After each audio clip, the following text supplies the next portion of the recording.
Good afternoon and welcome back to Tuk-Tuk Travels. Although I'd had breaks in the past off to Koh Samui and a few weekend trips, the first 10 days of March was the first real holiday I'd had in Thailand. My school finished on the 20th of February and summer school started on the 11th. So for the 10 days I had off, I could do what I liked.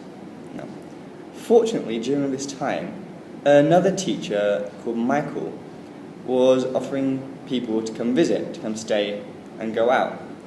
Now, Michael lives in a town called Lang Suan, which is in the province of Chumpon, an overnight train ride from Bangkok. Chumpon is the city where you get the ferry to and from the Koh Tao, Koh Phangan and Koh Samui islands. So he was the next stop along the train. And I thought, yeah, I have 10 days, let's pay Michael a visit. Including travelling and seeing a few people in Bangkok either side, I think I stayed with Michael for 7 days. And during that time we actually managed to fit quite a lot in. Now, the first day I was there, we went to the park. Now this park has a big, long Thai name which I'm not entirely sure of, but it's one of the main focal points of Lang Suan town. Now, over the evenings, this place is overrun by monkeys. They're everywhere. But it's also home of Tam Khao Ngien. Now, Tam is the Thai word for cave, and Khao is mountain. What Ngien means, I'm not entirely sure. Anyway, this cave is set high up in the mountain cliff, and we walk in and it's kind of like a hall. They've tiled the floors to make it easy to walk on, and in front of you there are quite a few large Buddha statues. This is quite nice to look around. And then outside the cave they've built a pagoda where you can just sit down, unwind. So that was the nice first day in Lang Suan. I should note that's all we did that day, because my train arrived at about 4 or 5 o'clock in the morning, and then I slept until about 1. You can never sleep on these trains, they're always awfully cold. I had a blanket was given to me, I asked for another, and I'm still shivering in this air-conditioned car. That said, I did have an awfully good seat. I was at the front, so there's no one in front of me. I stretched my legs out, and it was quite nice. Yeah.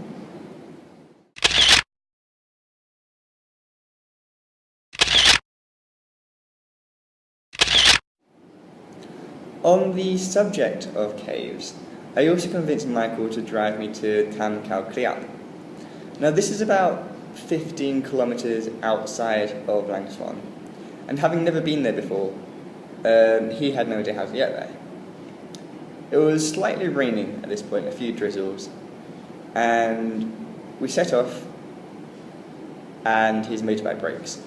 I can't remember what was actually wrong with it. I think there's just a puncture in one of the tyres, but it didn't set the best of moods for the day. The nice man at the garage gives us a map, if you can call it that, a picture of circles which depicted roundabouts and lines through them. So we set off on what we thought was the right direction, got lost a few times, went back, he redrew it, we started off again, stopped every few kilometres and asked the way, and we get almost there and Michael stops. It's raining by this point, we're completely lost, and he's like, not happy. Which is understandable, because I'm directing him from the backseat of a motorbike. And these motorbikes there weren't even roads, there were dirt patches with potholes and rocks. It was really quite uncomfortable. So I said, okay, that's fine. I'll wave down the next motorist, and I'll ask them where the cave is. If they say it's far away or they don't know, we'll just turn around. So this lady comes along with a child on the back of a motorbike, so I flag them down, and I ask them, Tam Khao Kriap Mai?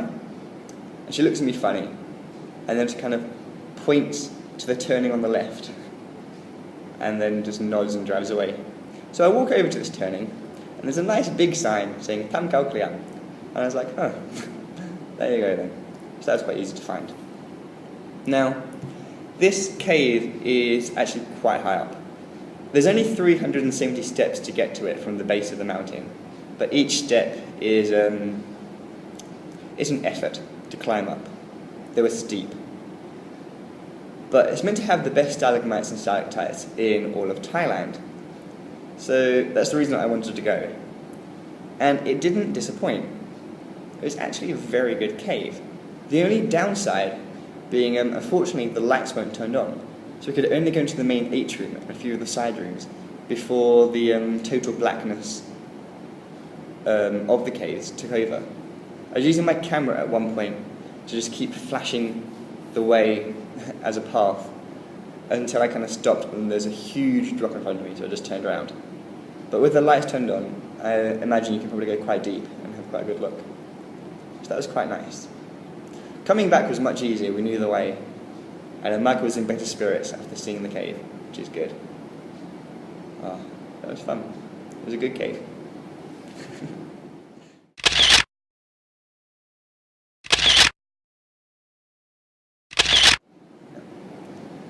For the weekend, along with two teachers who work with Michael, Alex and Mark, we went to Koh Phangan. Now, Koh Phangan is one of the much smaller islands in Thailand. Ignoring tourists, it has 500 people who live on the island permanently, and that's it. That's about the same number of people as in my school, and I go to a small school. So, I mean, the island itself is only 15 kilometres by 10 kilometres, I think. So it's not a bad size, but it's isolated. It was lovely. There are no roads on the island, just a few paths and dirt tracks. No cars, only motorbikes. Most places don't have electricity, apart from what they can get from generators and solar panels. There was hardly any hot water in our hotel. Well, I say hotel. We had a bungalow on the beach, a little wooden thatched bungalow. It was lovely. There was no fan, there was no hot water, there was no electricity. But it was really nice. Wake up in the morning, look out the window, and you had the Adaman Sea. It was great. No, I say Adaman. It's something like that. I know there's something like that in Greece as well. I get the names mixed up. Adaman, Andaman, yeah. Piece of water. Lovely piece of water. Really blue. So, that was nice. But the island was beautiful. I went out with Mark one day on a motorbike and we just went exploring little beaches and coves we could find. We followed this path to a beach and the beach was deserted. I mean, it was in the middle of nowhere, but it was deserted. We see there's a bar along the beach. So we go up and there's no one there. But on the bar itself was a sign saying, closed for the day, drinks are in the blue cool box, please put your money here. And there's a little box in front of it. You wouldn't get that in any of the other islands, Koh Samui, Koh Phangan, even Phuket or Krabi. They wouldn't trust you enough. That's the sort of spirit this island has. It was very easygoing. It was a lovely place to be. So we grabbed a few beers, put our money in the pot, and just sat down with our own private bar. It's good. A short while later, actually, two guys came up. Apparently the bar is also where you can buy weed on the island. Who knew? And they seemed quite disappointed they'd made all the effort to get there and found it was closed. So they walked off in a huff. That was a lovely island. We also went to a few other beaches. One of them, the sand was soft and sinky. You took a step and you were knee deep. You took another step and you were knee deep. Oh, it was good fun. That was a really nice day, actually. The whole island, there's nothing there to do, so you don't do much. You just relax. Mark and I took a kayak out one time, explored one of the caves, cut our feet to shreds. But other than that, it's just you lie on a beach, you explore the mangrove forests. Really nice place.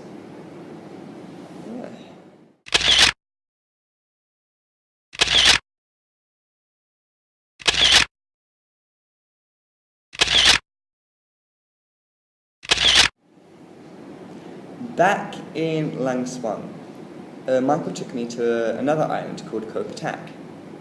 Now, Tuk-Tuk is only a kilometre from the Lang Swang shoreline, and at low tide you can actually walk across. When we got there, although we could walk across, it would have been about up to here, the water could have passed low tide. So we didn't actually bother going. You could have got a ferry, but it was like, there's nothing on the island. It's a small fishing community.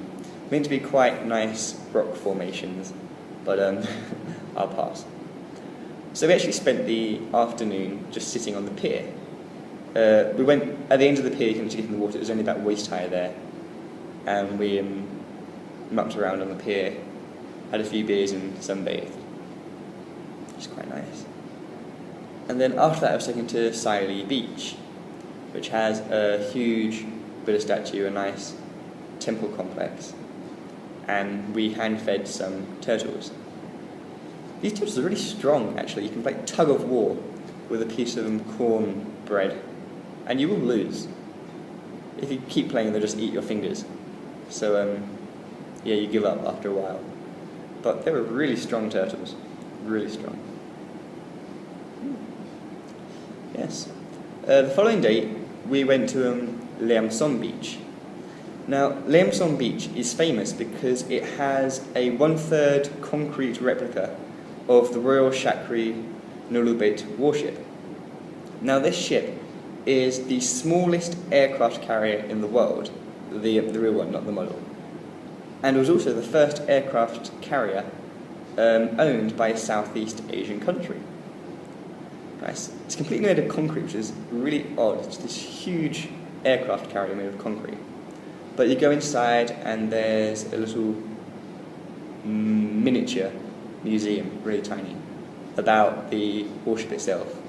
You go upstairs and there's a shrine to the Prince of Chumpon, and it's quite nice. We tried to climb to the top because there were ladders and no signs, but people from on the beach started waving us down and shouting something in Thai, which we gathered was not allowed to go up there. So we came down. But after that we went back to the park and just mucked around, had a few beers, took a few posy photos. It was a really fun trip to Lang Swang. So I must say thank you very much to Michael for letting me come visit.